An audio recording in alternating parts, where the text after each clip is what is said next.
Ngayong gabi mga bossing ko dito ay nagpugi-pugian nga ako, Cheris. For today's video, muna vlog mga bossing ko dito nga kakagising ko nga. Then, yan mga alas 6 mga bossing ko. Natulog nga ako kahit ilang minuto lang para mas makapagpahinga ako. At dito nga mga bossing ko ay bumaba nga ako kasi ay kailangan natin kumain.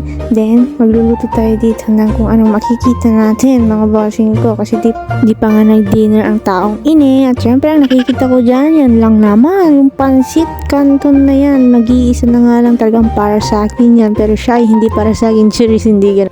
At syempre dito ay step 1, isisindi natin yung shilin, then step 2, sindi na natin yung shilin, then dyan nga kitikita ko kasi nilalamig ako kasi ito sobrang lamig mga bossing ko. At kita nyo naman talagang aking face, talagang baby face, Cheris. Pero hindi niya ako baby, Chares. At dito nga mga bossing ko, syempre tinanggalan ko na nga rin ng tubig para is mait na natin. Makain, animing inayan data, mayami antam.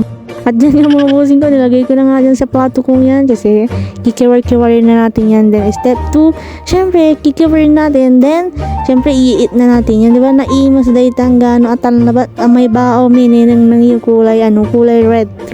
Hindi ko alam, mas nalungkot nga ako dyan ng onti kasi kukunti na nga lang yung kanin na natira kasi pinakain sa aso. Aso ba o sa tao? Charis, hindi ka na. Siyempre dyan mga bossing ko, hindi pwedeng malungkot kasi okay lang yun. Talagang happiness, the best. At siyempre dito mga bossing ko ay kinain ko na nga yun, diba? Naimas data pero kahit na nagpudot data, mga bossing ko ay imas talaga. Yummy burdas pa. Yummy talaga mga bossing ko. At siyempre sumabit pa sa brace ko, inayan Jane. At kasi naka-brace ka pa, dami mo alam, tanggalin mo na yan. At siyempre dito mga bossing ko, kung akong tatanungin ay kulang ko yan, pero diba? Ay mas data, yummy